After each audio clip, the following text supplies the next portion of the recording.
Heckle, let's get to some headlines from across the state of Texas. We will start, of course, with what happened last night. I'm talking about the monobob on the Olympics.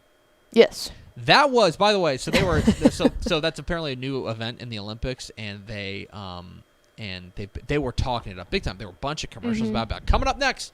Stay tuned. We got the Winter Olympics coming up next. Yep. You want to talk about an amazing lead-in? Yeah. Like, boy, howdy! Like monobob, the single woman bobsled has never had the kind of intro that they're gonna have as with the Super Bowl. So anyway, how about that?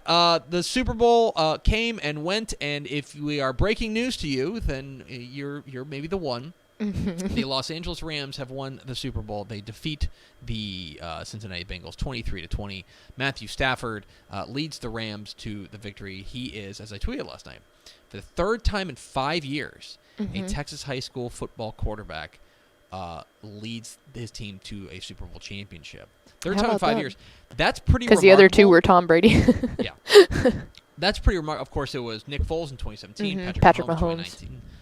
What's remarkable about that is you might think, I think people may be thinking, oh, well, you know what, that's, of course, Texas high school football puts out a ton of quarterbacks, and those, of course they were able to put out, win the Super Bowl.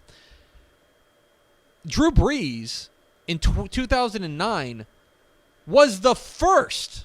Yeah, that is wild. So we went 50-something years before we had one, not 57, 40-something years before we had one, and now we've had 3 in 5 years. Yeah, that's which wild. is, I think, rather remarkable. Well, and that's the other thing. You're not talking about a position like offensive line where there's 5 of them or 4 of them. It's like there's only one. You ready for my hot take on the game last night? Yeah. You ready for my hot take? I guess so. I thought it was a pretty trash game. Really? It was exciting in the sense that it was close, Mm-hmm. but I thought it was really sloppy. I thought both quarterbacks, I mean, they each made a couple of plays, but I think on balance both quarterbacks were pretty meh last night. I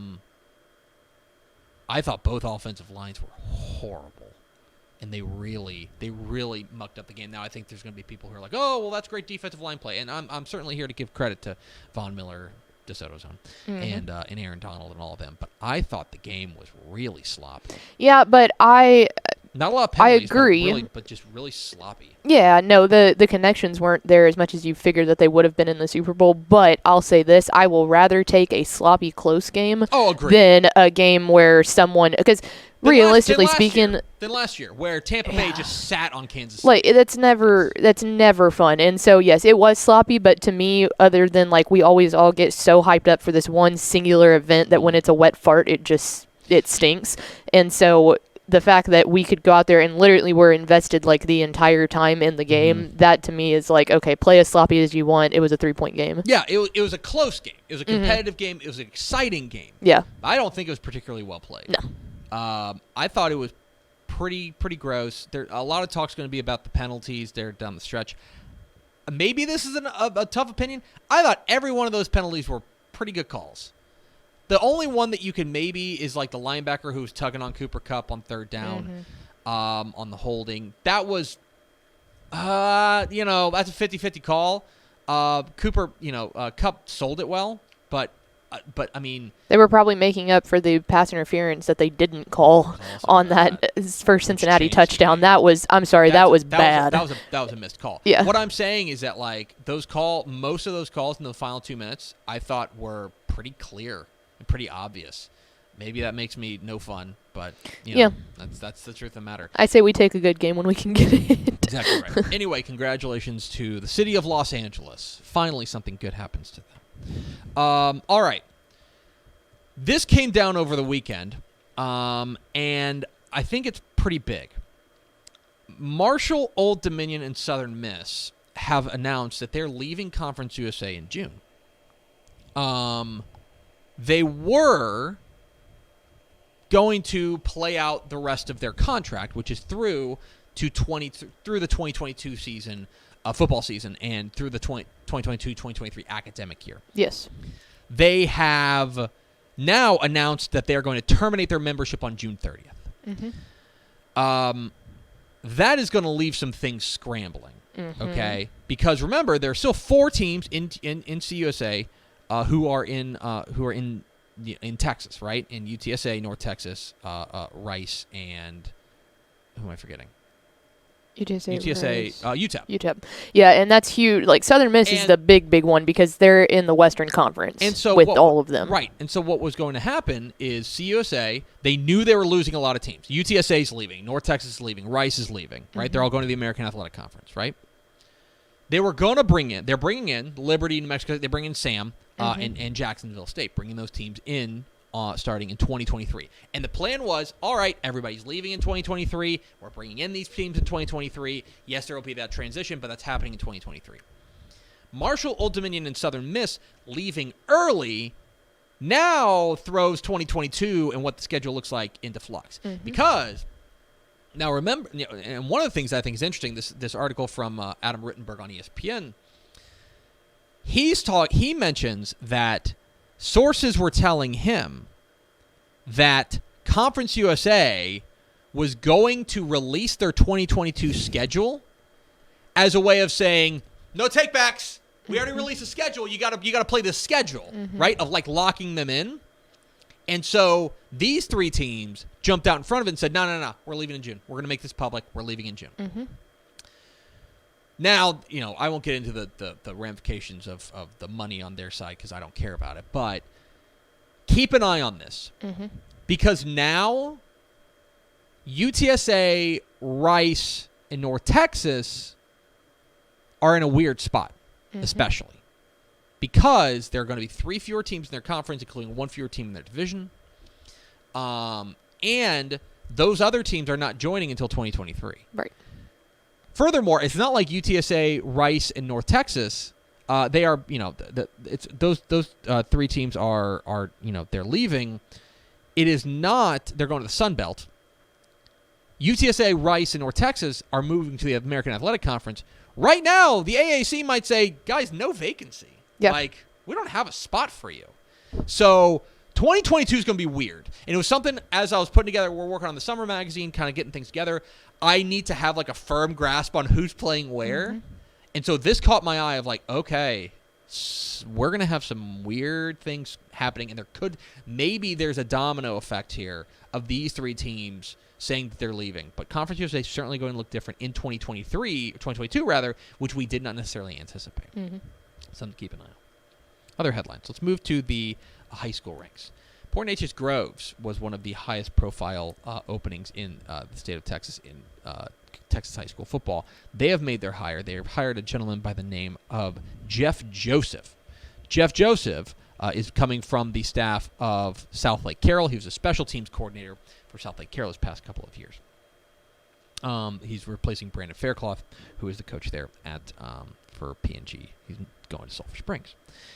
And maybe you're thinking, hire a special teams coordinator. Never been a head coach. Why are you hiring this guy? Jeff Joseph is the son of Gary Joseph. So there's some bloodlines here. May have heard of him. He's been known as a fast riser through the coaching ranks. Now, P&G is a pretty big first job, especially, going from special teams coordinator to something like that. But he's got great bloodlines, and he is, widely regarded in the Texas high school football community as a quick riser there in Texas high school football. So P&G has their coach. Jeff Joseph is the new coach at Port Neches Groves down there in the Golden Triangle. Brenham's made a hire. You may remember that Elliot Allen left to become the AD at Bastrop. They have made a hire. They've hired Danny Youngs. Danny Youngs was the head coach at Brazoswood most recently. Before that, he was the head coach at Wichita Falls Hershey. He's had good success at both of those places. So Brenham is hiring Danny Youngs to be their new head coach there in the Brazos Valley. Waskom made a hire last week. Waskom was another one of those big kind of surprising openings. Whitney Keeling left to go to Tatum. They have hired Greg Pearson.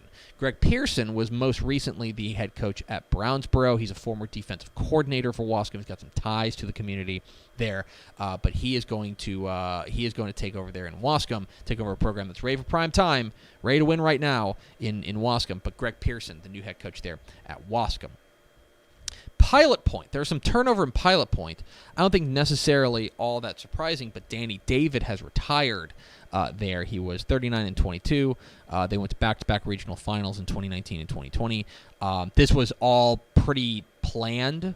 Not surprising to anybody within the program. Danny David retired. They immediately promoted their assistant head coach Kyle Peacock to be the head coach. That was like is a one press release thing, right? Of like he's out, he's in. Here's what we're doing. So Pilot Point has made a change. Kyle Peacock, the new head coach there at Pilot Point. Down in Austin High, Mike Rosenthal. Ken Rosenthal is the bow tie guy on baseball.